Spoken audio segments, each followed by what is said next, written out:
Hoy la liturgia de la Iglesia Católica nos presenta la lectura del Evangelio según San Marcos, en el capítulo 6, versículo 45 al 52, que nos habla acerca de que Jesús, nuestro Señor, camina sobre el mar, camina sobre las aguas.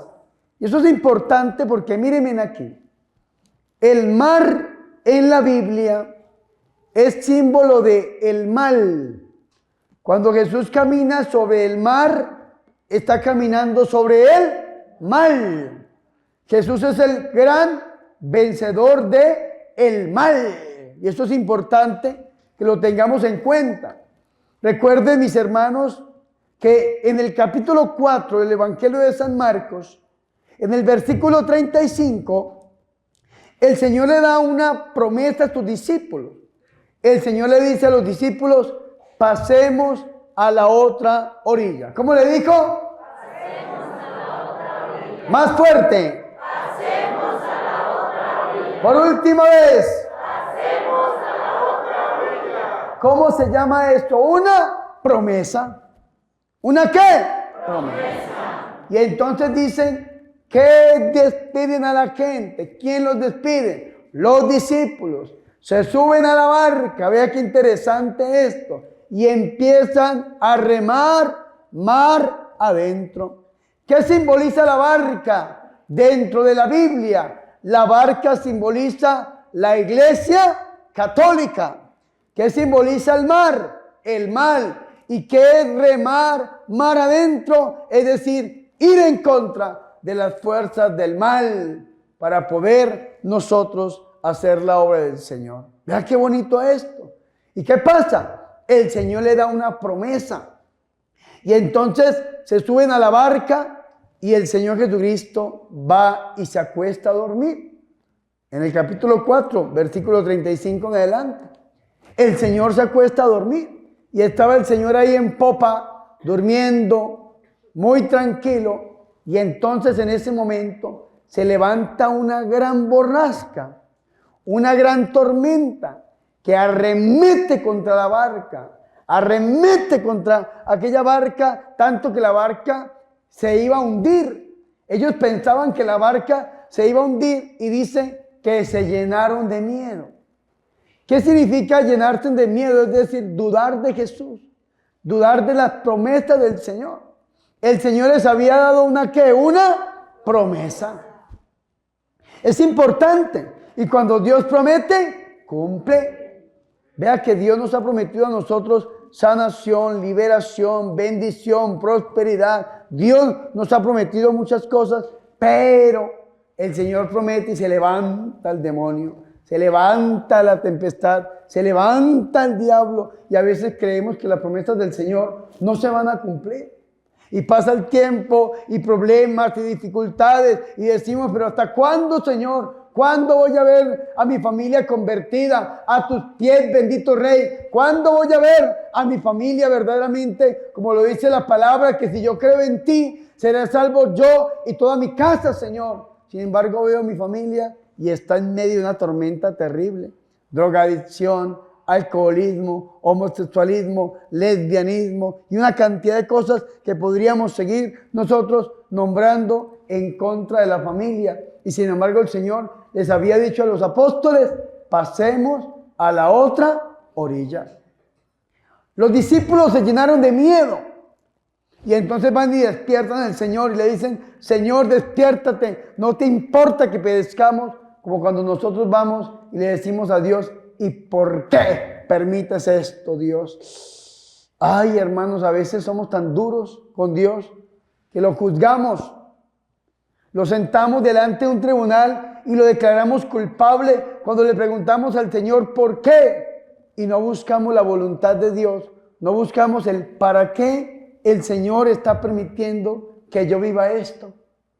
¿Para qué el Señor está permitiendo que si yo soy una persona de oración, de iglesia, una persona de Dios, de ayuno, para qué Dios está permitiendo esta dificultad, esta prueba? No el por qué. Los discípulos lo despertaron: no te importa que perezcamos. Y vea que el Señor se levanta y el Señor se entristece Y le dice el Señor a los discípulos, ¿por qué tienen tanto miedo? ¿Acaso no tienen fe? ¿No tienen qué? Fe. Más fuerte, ¿no tienen qué? Fe. Por última vez, ¿no tienen qué? Fe. ¿Qué significa la fe? La fe significa, vamos a hablar de la fe bíblica. Dice Hebreos 11:1, seguridad de tener lo que se espera y certeza de lo que no se ve. El padre Darío Betancourt, que en paz descanse, lo enseñaba de esta manera. Vamos a hacer este mnemotécnico para que lo aprendamos todos. Digan conmigo, seguridad. ¿Cómo es? Seguridad. Agarre con las dos manos, diga seguridad. ¿De qué? Entonces, agárrese de un palo, diga de tener. Agárrese que se va a caer, diga de tener. ¿De tener qué? Abra las manos, diga lo que se espera. A ver, como si fuera a recibir a su suegra en la casa. ¿Lo que qué? Ahora digan conmigo seguridad, sí, igual seguridad. De lo que no se ve, y sáquese un ojo así para que no se lo olvide. De lo que no. Cuando se vea al espejo diga, oye, padre Bernardo, de lo que no. Ahora repitámoslo. Fe, seguridad de tener lo que se espera, certeza de lo que no. A ver ustedes solos, yo hago el mnemotécnico, ustedes dicen, fe de lo que ser de lo que no. Oye, qué inteligente, fuertes aplausos al Señor.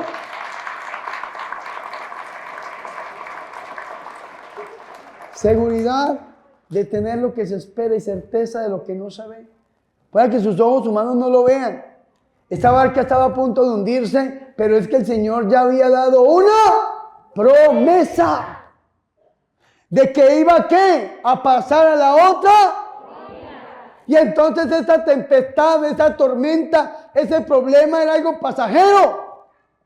Tal vez se levanta de una manera terrible. Y tal vez sentimos que nos vamos a caer, que nos vamos a hundir. Pero si ponemos nuestra fe, nuestra confianza, nuestra plena seguridad en que lo que el Señor prometió se cumple, vamos a ver la gloria de Dios en nuestra vida y en nuestra familia. Amén. Fuertes aplausos al Rey de Reyes y Señor de Señores, a Jesús de Nazaret. Y el Señor les dice, ¿por qué tienen tanto miedo? ¿Acaso no tienen fe? Y dice que levanta la mano el Señor y le reprende al viento de la tempestad con dos palabras o tres. Calla y enmudece. Así le dijo el Señor. Calla y enmudece. Y en ese momento vino una gran calma. Una gran calma. Vea qué bonito esto. Repítalo. Una gran calma. Ojalá que esa gran calma venga a nuestra vida. Porque a veces estamos en tantas tormentas, en tantas enfermedades, en tanta ruina, miseria, pobreza, escasez, enfermedad. El demonio nos está atacando. Estamos tan terribles, mis hermanos, que a veces no sabemos qué hacer. Y en lugar de poner la fe en Dios, de buscar al Señor, como dice Marcos 11:22, pongan su fe en Dios, en lugar de hacerlo, vamos al brujo, a la bruja, a la limpia, al despojo, al entierro, al riego. Hay gentecita que le da culto a la muerte, creyendo que con la muerte y con el riego, con el entierro, va a venir una gran calma. Pero no, al contrario. Cuando usted le da culto a la muerte y usted practica la brujería, puede que en un momentico usted tal vez diga, es que esto me sirve, pero después la tormenta va a ser peor. Se va a levantar no una tormenta, sino un huracán en contra de usted, que verdaderamente lo va a hundir, no solamente a usted, sino a su familia. Vea la oración que hicimos. La oración que hicimos, hermanos, la primera parte, no salimos del vientre materno. ¡Qué terrible! No salimos del vientre materno. La concepción, los 9 meses en el vientre materno, ya íbamos a llegar al día del nacimiento. ¡Uy, qué dolor! Gritos, vómitos, lamentos, de todo. ¿Y saben qué? Usted estaba en la pancita de mamá todavía. no había empezado a vivir. Y vea cuánto sufrimiento. Bueno, sí había empezado a vivir, ¿no? Que no podemos decir que no era vida, sino, digo, no había nacido. Y sin embargo, mis hermanos, cuánto dolor, cuánto sufrimiento, mis hermanos y mis hermanas. Sin embargo, Dios siempre cumple con sus promesas. Vea qué bonito esto. Vino una gran calma solamente de parte de Dios. Y después dice Marcos 5:1. Lean la Biblia, verá. Dice, y llegaron a la otra orilla. Es decir, se cumplió ¿qué? La promesa. ¿Qué había dicho el Señor en el 4:35? ¿Qué había dicho? Pasemos a la otra orilla. ¿Y qué dice el 5:1? ¿Qué dice? Y llegaron a la otra orilla. Hermano, Eclesiástico capítulo 2, Romanos capítulo 10, dice que nunca se ha oído que alguien que ponga la confianza en Dios salga defraudado, y usted y yo no vamos a ser los primeros. Si ponemos nuestra fe, nuestra confianza en Dios, vamos a ver la gloria de Dios reflejada en nuestra vida. Amén. Fuertes aplausos, Rey de Reyes y al Señor de Señores. ¿Y para qué el Señor quería que los apóstoles pasaran a la otra orilla con Él? Si ustedes leen la primera parte del capítulo 5 del Evangelio según San Marcos, van a ver que el Señor llegó a la región de los genesarenos, que era el lugar de los paganos. Y cuando el Señor llega a esta región, a Gadara, el Señor empieza a caminar y se encuentra que allí, en este lugar, había un hombre que estaba necesitado del Señor. Un hombre que estaba poseído por un demonio, pero totalmente poseído.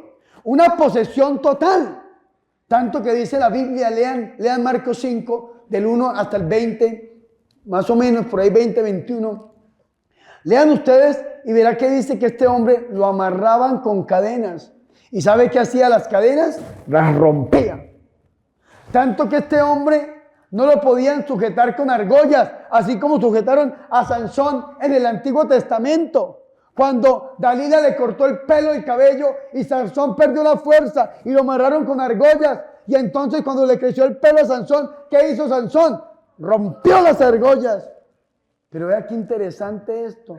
A este hombre no lo podían amarrar ni con argollas porque las rompía. Es decir, amarrado de los pies y de las manos como un esclavo y sencillamente como si fuera un hilo, hermano. Rompía. Una cosa impresionante. La gente le tenía miedo. Estaba tan poseído por el diablo este hombre que ¿sabe dónde vivía? No, señor, en la casa de la suegra, no. ¿Sabe dónde vivía? En un lugar peor. Vivía en el cementerio. Vivía entre las tumbas. Habitaba entre la muerte. Y entonces todo el que pasaba, este hombre salía y él mismo se hería con piedra y se hacía daño. Lea la Biblia. Una película de terror, hermano. Una película de terror. Una cosa impresionante. Un endemoniado en un cementerio haciéndose daño, pegándose con piedra, pegándole a la gente, rompiendo las cadenas. La pobre familia sufriendo por él. Tal vez iban y no lo podían sujetar entre varios hombres. Una cosa terrible, terrible, terrible, terrible, terrible. ¿Hasta qué pasó? Hasta que llegó Jesús. Dice que cuando Jesús llegó, este endemoniado salió corriendo y le dijo a Jesús: ¿qué tenemos nosotros contigo, Jesús, Santo de Dios? ¿Has venido aquí antes de tiempo para destruirnos? Esa frase literalmente está en el exorcismo magno, en el exorcismo mayor. ¿Has venido aquí antes de tiempo para destruirnos? Sé quién eres, el Santo de Dios. Vea cómo es el diablo de cochino. Y algunos dirán: padre, ¿pero por qué cochino si está diciendo sé quién eres? Eres el Santo de Dios. Sí, porque aunque sabe quién es Jesús, no lo recibe en su corazón. Vea que la Biblia nos dice a nosotros que el diablo dice cosas hasta interesantes y hasta bonitas. Lo reconoce como el Hijo de Dios, lo reconoce como el Santo de Dios, lo reconoce como el Mesías, como el que había de venir. Lo reconoce, y esto es importante, pero la Biblia no dice que el diablo diga: Jesús es mi Señor. ¿Y saben por qué? Porque en el diablo no hay conversión. Y a veces a nosotros nos puede pasar algo parecido, que se me enchina la piel. Venimos aquí y con este coro tan bonito y empezamos a alabaré y alabaré y alabaré y alabaré. Pues llego a la casa y yo no lavaré ni los platos, ni las ollas, ni la ropa, nada. Porque a mí no se me nota que he recibido a Jesús en mi corazón. No se me nota que estuve encerrado en esta bodega tan hermosa 2 días alabando al Señor, porque llego hasta a maldecir, a pelear, a quitar lo que hicimos aquí con las manos, lo borramos con los pies, mis hermanos y mis hermanas. Eso es lo que hace el diablo. El diablo dice palabras muy sutiles, muy ciertas. ¿Y saben por qué el diablo le llama a Jesús Hijo de Dios? ¿Saben por qué le llama a Jesús Santo de Dios? ¿Saben por qué le llama el Mesías, el que había de venir? ¿Saben por qué? Porque es algo que el diablo no puede cambiar. Jesús es el Hijo de Dios y punto. Jesús es el Santo de Dios y punto. Jesús es el Mesías y punto. El diablo, aunque sea diablo, aunque quiera hacer lo que quiera hacer, no lo puede cambiar. Pero que Jesús sea su Señor, sí lo puede cambiar. Por eso nunca lo dice. En Él no hay conversión. Y esto es importante, porque la misma palabra que el Señor le dice a la tormenta, se lo dice al demonio allá en la sinagoga de Cafarnaón, cuando el mismo demonio lo reconoce como el Santo de Dios y le dice, calla y enmudece. Y entonces inmediatamente se cayó, porque en el demonio no hay conversión. En cambio, vea que la Biblia nos habla a nosotros de un ciego. Marcos en el capítulo 10, versículo 46. El ciego de Jericó. Y nos dice a nosotros la Biblia, llegan a Jericó. Y yo pregunto, ¿qué pasó cuando llegaron a Jericó? ¿Qué pasó? Vea, dice la hermana teóloga que el ciego le gritó. ¿Quién da más? ¿Qué pasó cuando llegaron a Jericó? ¿Qué pasó? Le gritó la suegra de Pedro, no señora. A ver, ¿quién da más? A ver, levante la mano los que dicen que el ciego le gritó, levanten la mano. Muy bien. Ahora levante la mano los que dicen que el ciego no le gritó. Ahora levante la mano el que no le importa mi encuesta, a ver.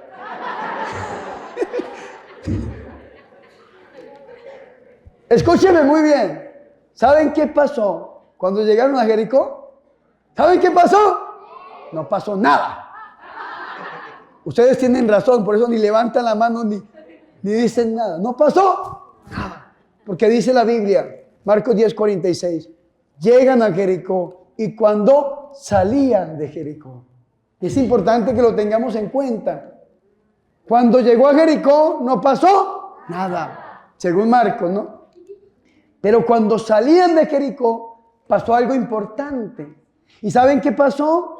Que este ciego que estaba sentado a la orilla del camino, y estar sentado a la orilla del camino significa no estar comprometido con el camino que es Jesús, no estar comprometido con el Señor. Estar a la orilla del camino significa que a mí nada me importa, a mí nada me vale, a mí nada me inmuta, a mí nada me toca, a mí nada me importa, entre otras palabras. ¿Por qué? Porque yo no estoy comprometido, no conozco a Jesús. Sin embargo, dice la Biblia que habiendo escuchado hablar de Jesús, vea qué interesante, Romanos 10, 17, la fe viene por el oír la palabra de Cristo. ¿Qué le dijo el Señor a los apóstoles en el lago? ¿Qué pasa? ¿No tienen fe? Y dice la Biblia que este ciego escuchó hablar de Jesús.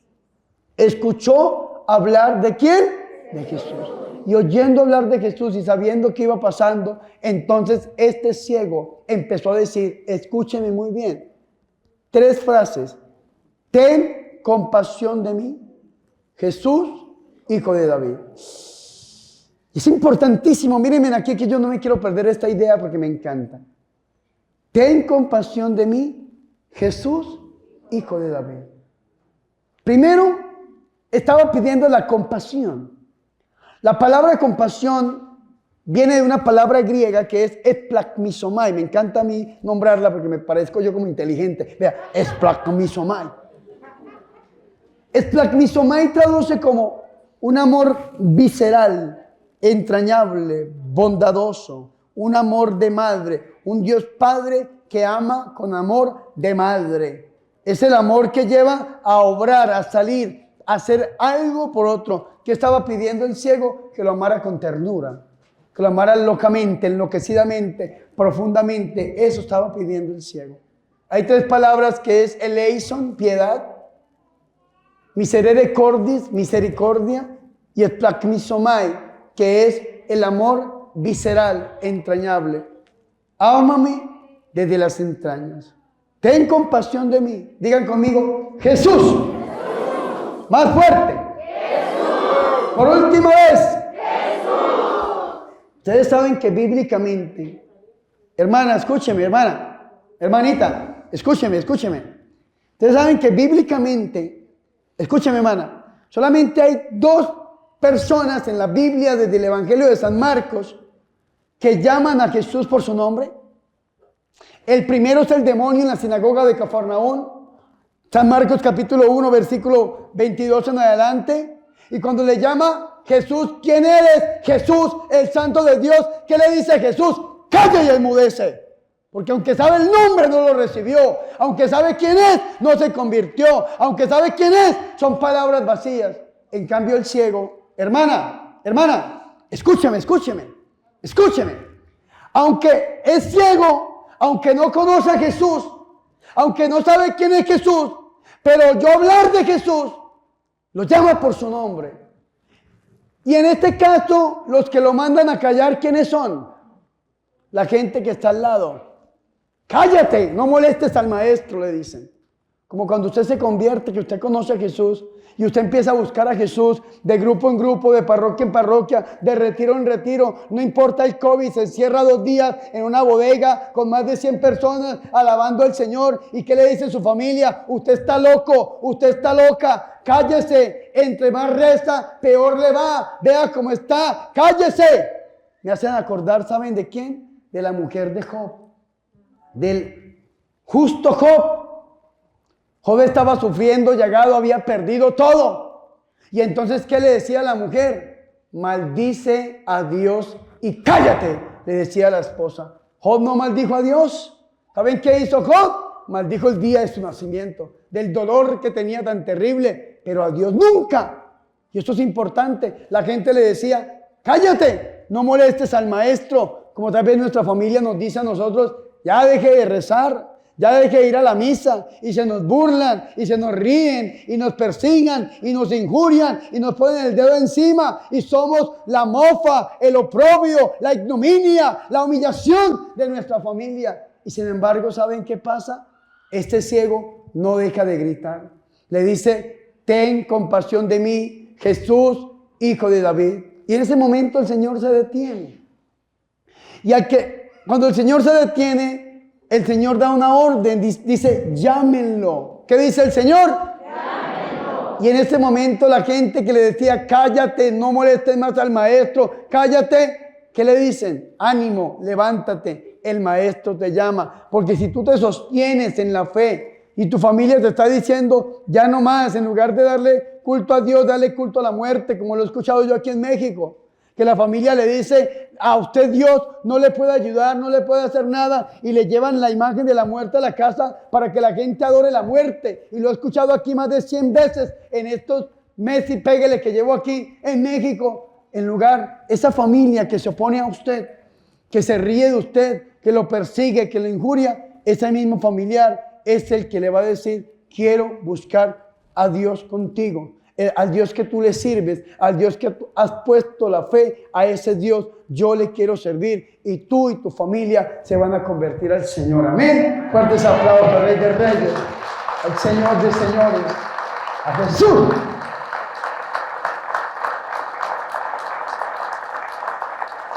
Vea qué diferencia. El demonio sabe quién es Jesús, sabe el nombre de Jesús, lo llama el Santo de Dios. Sin embargo, no lo recibe en su corazón. Por eso es diablo. Y por eso no tiene salvación. Porque el diablo no tiene salvación. Porque supo a quien abandonó y lo hizo de una manera irreversible. Y el que cree que el diablo se va a convertir, comete una herejía que se llama la apocalistasía, que la nombró Orígenes, que es creer en la conversión del diablo. El diablo no se convierte porque el diablo es un ángel y un ángel es supremamente inteligente y supremamente libre. Es un ser espiritual no corporal creado por Dios y dotado de inteligencia y voluntad, dice la teología. Supo abiertamente a quien había abandonado y lo hizo de una manera irreversible. Por eso el Señor le dice que se calle. En cambio el ciego no lo conocía, no sabía quién era. Había escuchado hablar de Jesús y en medio de su ceguera, sin saber hacia dónde ir, empezó a dar brincos, a brincar, botó su manto, botó sus seguridades humanas, pero cayó a los pies de Jesús. Y el Señor le pregunta: ¿qué quieres que haga por ti? Y el ciego le dice: Señor, que yo vea. Y vea qué interesante esto, porque seguía ciego. No lo sanó, seguía ciego. Y el Señor le pregunta: ¿qué quieres que haga por ti? Y el ciego le dijo: Señor, que yo vea. ¿Y qué le dijo el Señor? Vete, vete. ¿Qué es la fe? Es la seguridad de tener lo que se espera y certeza de lo que no se ve. Estaba ciego y el Señor le dice: vete. En ese momento tal vez el ciego se hubiese podido defraudar de Jesús. Hubiese podido decir: pero ¿cómo me voy a ir si boté el manto? ¿Cómo me voy a ir si boté la capa? ¿Cómo me voy a ir si boté mi seguridad? Y el Señor le dice: vete. Cuando tú tienes un problema, una dificultad y te acercas a Jesús, Jesús lo que te dice es: aprende a caminar en fe. Aprende a caminar en fe, aunque no lo veas, aunque sientas que no va a suceder. Cree en Jesús de Nazaret. ¿Y saben qué pasó con el ciego? Que estaba ciego. Pero ¿saben cuál fue la diferencia del ciego? Que el ciego creyó en su corazón, creyó en su vida e inmediatamente dio el primer paso y recobró la vista. Vete, dice el Señor, tu fe te ha sanado, tu fe te ha salvado. Y yo no sé si el viento está en contra tuya. Yo no sé si estás en la barca que es la Iglesia Católica y entraste a navegar mar adentro y se levantó la borrasca en tu contra tuya y tal vez crees que en tu vida en este momento se va a hundir y tal vez crees que ya no puede pasar nada y buscas al Señor y el Señor está dormido, el Señor está durmiendo. Tal vez sientes que el Señor no te escucha. Yo lo único que te digo: tal vez tú estás viviendo lo que yo estoy viviendo en este momento, pero si ponemos la fe en el Señor, yo sé que vamos a ver la gloria de Dios en nuestra vida. Amén. Fuertes aplausos al Rey de Reyes y al Señor de Señores.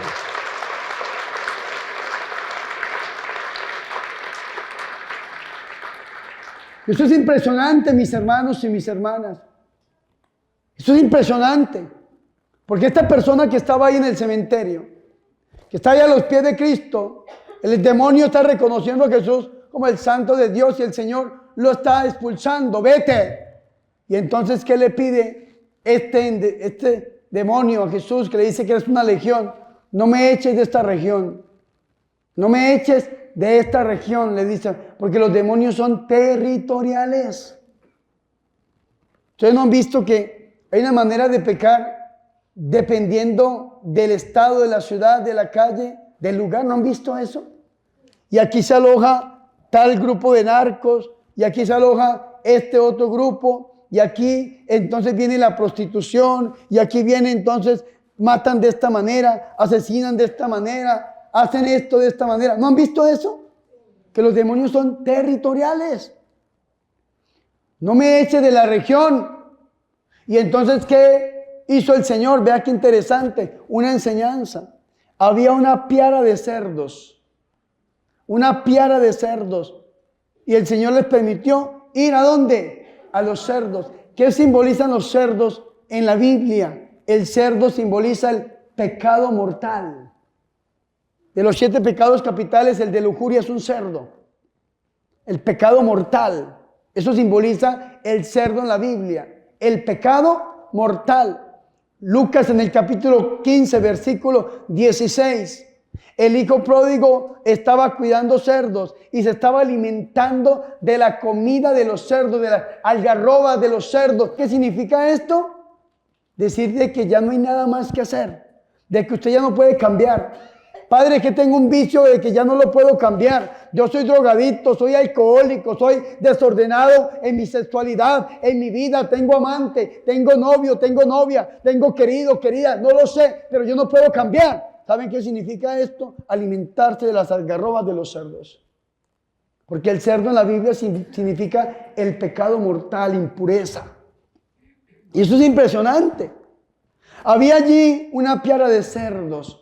Y el Señor le permite ir. ¿Y qué pasa con los cerdos? ¿A dónde se van? Al mar. ¿A dónde se van? ¿Qué significa esto? De que el lugar para estar el diablo no es en el cuerpo humano. A ti Dios no te creó para que fueses templo de demonios. A ti Dios te creó para que fueses hijo de Dios y fueses templo vivo del Espíritu Santo. ¿En dónde tiene que estar el diablo? El diablo no tiene que estar en el cuerpo de un hombre o de una mujer. El diablo tiene que estar donde le corresponde. ¿Saben qué significa el mar? Significa el infierno. Significa el mal. Y por eso lo manda el Señor al acantilado, al lugar que le corresponde con el pecado. Cuando usted abandona el pecado, cuando usted se confiesa, el diablo tiene que salir de usted, porque sale el pecado y el diablo se tiene que ir al lugar que le corresponde, al infierno, que es el lugar preparado para el diablo y sus ángeles, dice San Mateo en el capítulo 25, versículo 36 en adelante. Amén. Fuertes aplausos al Rey de Reyes y al Señor de Señores.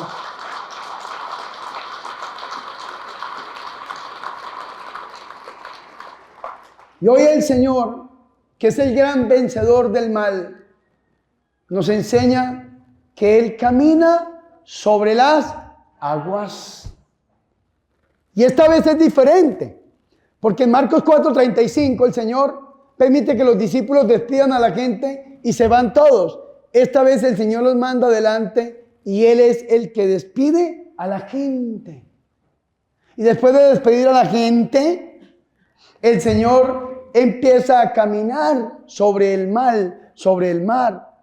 Tal vez el Evangelio de Marcos en este texto no tiene unas características importantes que tienen los otros evangelistas, sobre todo San Mateo.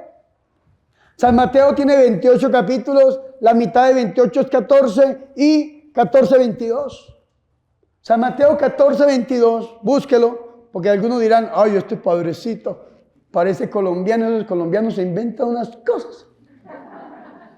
Mateo 14, 22 nos habla, escúcheme muy bien, de este mismo episodio, pero con unos detalles más impresionantes.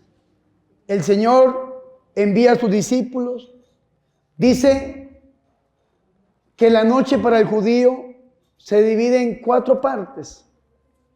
Y la tercera parte de la noche es lo más oscuro. Desde las 3 de la mañana a las 5 de la mañana. Y eso es importante porque en la tercera noche, en la tercera parte de la noche, que es lo más oscuro, el Señor empieza a caminar sobre las aguas. Pero había una tormenta impresionante. Los discípulos estaban ya llenos de estupor, llenos de miedo. Y entonces el Señor empieza a caminar.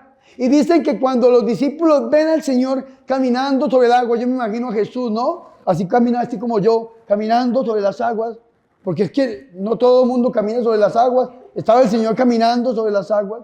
Dicen que tenían tanto miedo los discípulos que en vez de ver al Señor, vieron un fantasma. Y esto nos tiene que enseñar mucho, porque eso es lo que utiliza el diablo para engañar a la gente, el miedo. El miedo. Usted va donde un brujo y el brujo le dice, a usted lo dañaron. Le hicieron un maleficio terrible. Y yo veo, dice el brujo, y veo un altar satánico y lo veo a usted pero hundido en lo más oscuro. Y usted, ay, sí, señor brujo. ¿Y quién fue? Eso fue un primo suyo, una prima suya, una hermana suya. Bueno, la suegra es normal, eso es normal. Eso fue algún familiar suyo. ¿Y qué tengo que hacer? Que esto está muy duro. Esto le va a salir caro. Tiene que ver. alistarse la buena lana porque la vaya a hacer la limpia, pero del bolsillo, la limpia. Y entonces empieza la gente. ¿Y saben por qué? Por miedo. Y la gentecita por miedo empieza a ver cosas que no son. Vea, 2 episodios me pasaron a mí en mi vida gracias al miedo. Cuando yo era niño, me acuerdo mucho, yo soy así del campo, así como acá, solamente que allá pues es el paraíso del que habla la Biblia y es más bonito, ¿no? Entonces así del campo. Y allá hay unas matas que se llaman plátano. Y la mata de plátano tiene una hoja que es así grande, ¿no? Mi mamá me mandó a mí a comprar algo para hacer la comida. Ya estaba oscurecido, estaba tarde. Y entonces mi mamá me mandó y yo nada que llegaba. Y resulta que yo llegué hasta cierto lugar y yo veía así un monstruo grandote, que con su mano me hacía así en medio de la oscuridad. Y me hacía así. Yo me quedé petrificado del miedo, vea, terriblemente. Yo me acuerdo de niño. Yo me quedé así porque yo veía ese monstruo que me llamaba y yo decía que no. Cuando mi mamá llegó como a la media hora, ¿dónde estaba yo? A mí me decían Pinocho en la casa, yo no sé por qué me dicen Pinocho, pero me dicen Pinocho, ¿y usted qué hace ahí parado como un bobo? Me dice mi mamá. Yo, mamá, ve, ese monstruo nos va a devorar. Y prendió la linterna del alumbró y era una mata de plátano que estaba moviendo la hoja. Pero yo veía un monstruo. En la parroquia, nosotros hacíamos muchos exorcismos, muchas liberaciones. Y entonces siempre que tocaba exorcizar, como era tan pequeña la parroquia, entonces resulta que sacábamos las sillas. Y entonces exorcizábamos y una cosa y la otra. Y la señora que hacía el aseo, pues aprovechaba para sacar las sillas y eso. Y de noche se escuchaban ruidos en la parroquia. Ellos escuchaban que crujía una cosa y sonaba la otra. Y nadie quería rezar en la parroquia de noche. Decía, no, padre, es que el chamuco, padre, y es que el chamuco se quedó aquí, padre, y esto es una contaminación. Yo decía, pero ¿por qué va a haber una contaminación en la parroquia si está el Santísimo, si es la casa del Señor? Y resulta que encontramos la explicación científica, porque contratamos a un gran funcionario de la NASA para América Latina y el Caribe, que fue y nos dijo a nosotros lo siguiente. Una persona dijo, padre, ese ruido que está ahí son las sillas las que suenan, porque resulta que usted saca las sillas para hacer los exorcismos y las limpiezas y el sol le pega la madera de frente y entonces la madera se encoge.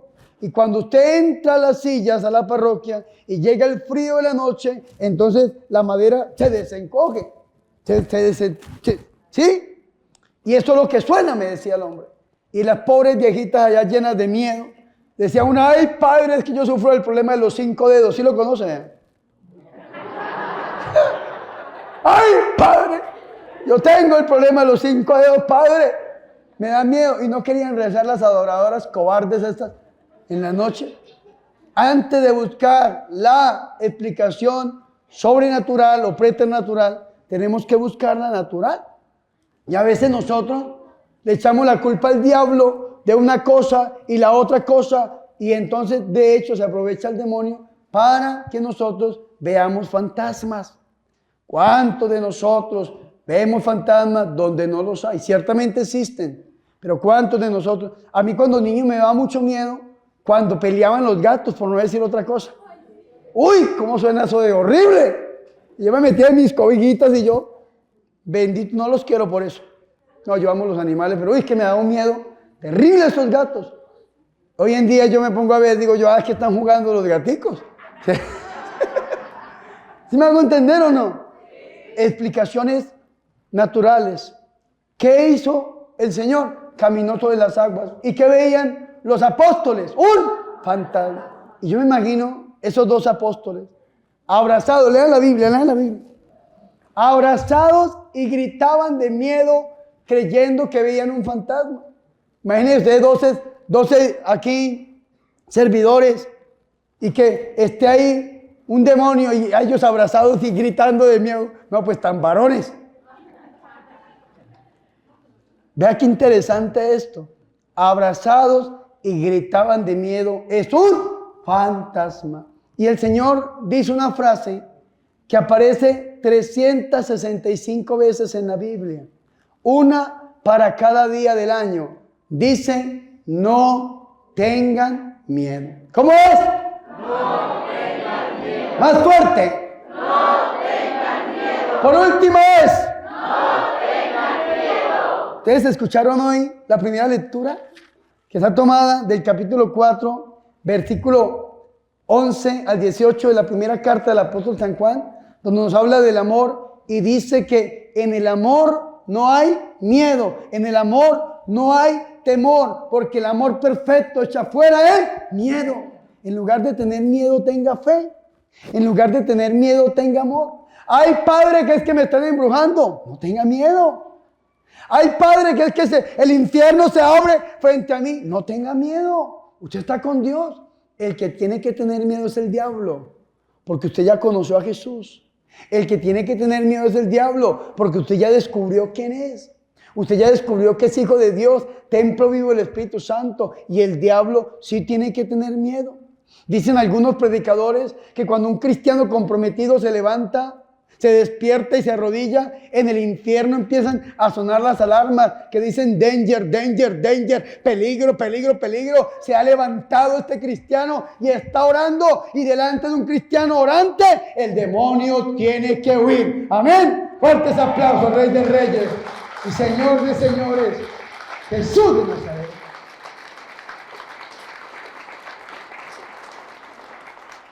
No tengan miedo. Hay padres que es que le pagaron a una bruja y la bruja puso una calavera y una muerte, padre, y un altar. Pues le tengo una buena noticia. Esa platica se perdió. No pueden hacer nada contra usted. Vean, la persona que puso la cámara, que es mi asistente y el productor del canal de televisión que yo tengo por YouTube, que se llama Alessi, es un muchacho, muy buena gente. Es testigo de lo que yo les voy a contar. Cuando arrancó la pandemia, como él anda conmigo grabando y editando y todo lo que se hace en YouTube lo hace él, la pandemia nos agarró en la casa de mi mamá. La pandemia. A mí me operaron de la boca en Colombia, me pusieron unos implantes y entonces me fui a recuperarme en la casa de mi mamá y a los 2 días arrancó la pandemia del COVID que conocemos nosotros. Pero resulta que ahí nos quedamos casi 6 meses encerrados ahí porque el mundo entero se paralizó. Yo llegué a la casa el 16 de marzo y el 19 arrancó la pandemia del 2020. Resulta de que estábamos ahí y yo tenía una cuenta de Instagram que iba llegando como a 50,000 seguidores. Me la hackearon, me la robaron y ahí volvemos a arrancar, no hay ningún problema. Y en esa cuenta me escribió una persona, una mujer que vivía en México, pero era venezolana. Esta mujer era una bruja. Se llamaba Jesusa, le decían Chucha, le decían ahí estaba en el Instagram. Chucha, la peluda, le decían así ahí en el Instagram. Para que ustedes la busquen. Una bruja terrible. Y me dijo esta bruja, Jesusa, me dijo, ¿usted es el padre Moncada? Y yo sí, yo soy el padre Moncada. Y me empezó a mandar fotos. Yo ahí se las mostré a veces. Unos calderos negros grandísimos. Unas ollas hirviendo con una cantidad de brujerías, calaveras, gatos y una cantidad de matas. Después un muñeco, ese sí me gustó, así narizoncito, así. Un muñeco, pobre muñequito, tenía alfideles por todo lado. Me mostró un altar satánico como con veladoras. Y yo le dije, ¿y usted quién es? Me dijo, vea, a mí me han pagado sus enemigos y yo sé quiénes son, que Dios los bendiga. Me han pagado sus enemigos para que yo lo destruya a usted y le destruya su ministerio. Y vea todo lo que le he hecho. Y me mostraba las fotos y los videos. Vea todo lo que le he hecho. Sin embargo, no lo he podido tocar. Ahí está Leslie de testigo. No es testigo de Jehová, no. Es testigo de lo que les estoy diciendo. Les pagaron a una bruja más de $10,000 para dañar a este flaco narizón. Para hacer muñecos. El muñeco, digo, me encantó, es que igualito, sí. Y sin embargo, pobre bruja. ¿Sabe qué me contó esta bruja? Me dio tanto pesar que me dijo, todo lo que le hago se me devuelve. Todos los demonios que le conjuro me atacan. Todos los altares que le pongo se rompen. Todas las porquerías que le hago me regresan. Y me empezó a contar la vida. Y hablamos como 3 días seguidos con esa bruja. Y yo hablándole de Cristo, hablándole de Cristo, hablándole de Cristo. Al final la bruja, ¿sabe qué? Me bloqueó. ¿Saben por qué? Porque el demonio no puede. El demonio no puede. Si el diablo nos quisiera matar, hace que esto se caiga y nos mata ya. No puede. El demonio utiliza el miedo para que usted corra donde el brujo, y usted corriendo donde el brujo, usted es el que le abre su vida al demonio, y ahí el demonio sí lo puede dañar, porque decía San Agustín que el demonio es como un perro mueco, un perro chimuelo, un perro sin dientes, que está amarrado de una cadena y llega hasta donde la cadena se lo permite. ¿Y cuál es el problema de nosotros? Que entramos en el territorio del diablo, que aunque no nos puede matar, pero sí nos puede hacer mucho daño. Ese es el problema. ¿Y qué utiliza el diablo para que entremos a su territorio? El miedo. Nosotros no tenemos que tener miedo. En el amor no hay temor. El amor pleno echa fuera el miedo. Tenemos que llenarnos del amor de Dios, de la fe del Señor, creer verdaderamente que si Jesucristo está conmigo, nadie contra mí, que Jesucristo y yo somos mayoría aplastante. Esto es lo que yo tengo que creer. Por eso el Señor le dice, no tengan miedo.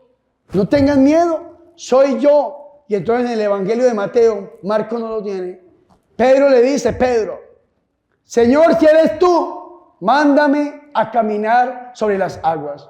¿Y qué le dice el Señor? Ven. Y entonces Pedro se baja y camina así como yo, caminando sobre las aguas.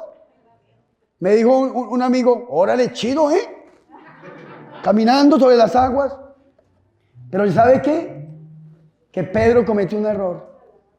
¿Y saben cuál fue el error de Pedro? Que quitó los ojos de los ojos de Jesús. Hebreo dice, fijo los ojos en Jesús. Eso fue el error de Pedro. Quitó los ojos de los ojos de Jesús y puso los ojos en el problema. Puso los ojos, dice, y viendo Pedro la rudeza del viento. Viendo Pedro la rudeza de la tempestad. ¿Qué pasó? Le entró miedo. Y cuando le entró miedo, ¿qué pasó con Pedro? Empezó a hundirse. Cuando usted deja que el miedo entre a su corazón, usted empieza a hundirse. Empieza a hundirse en esa enfermedad, en ese demonio, en ese problema, en esa dificultad, en esa atadura. Usted empieza a hundirse. Y cuando Pedro empezó a hundirse, ¿qué dijo Pedro? Señor, sálvame. Y entonces el Señor lo toma de la mano y le dice, ¿por qué dudaste, Pedrito? ¿Y qué hace el Señor con Pedro? ¿Dónde lo pone? ¿Dónde lo pone? En la barca. ¿Y qué simboliza la barca? La iglesia católica. Lo pone donde debería estar, en la iglesia, lleno del amor de Dios, con los sacramentos, de la Eucaristía, de la confesión. Ahí es donde nosotros debemos estar. Y ahí el miedo no nos puede tocar, el diablo no nos puede tocar.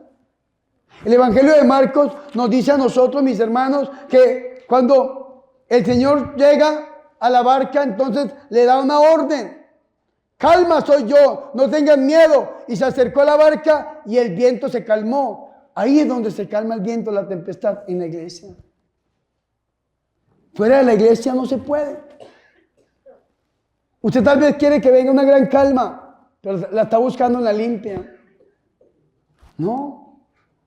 La está buscando en la muerte. No. La está buscando usted en el alcohol. No. ¿En la droga? No. ¿En el sexo desenfrenado? No. Allá no está. Allá no está. La calma a esa tempestad está dentro de la iglesia católica. Y ahí es donde el Señor nos quiere a todos y cada uno de nosotros, navegando por encima del mar, navegando por encima del mal, pero teniendo la seguridad de que estamos donde debemos estar y que si Jesucristo está con nosotros, nadie puede en contra nuestra. Amén. Fuertes aplausos al Señor Jesús.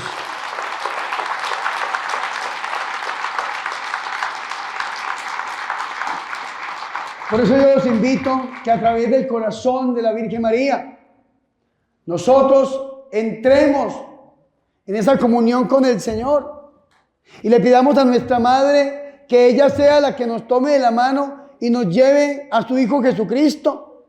Vea que San Bernardo de Claraval le llamaba a la Virgen María, y lo conocemos nosotros en las letanías, la estrella de la mañana.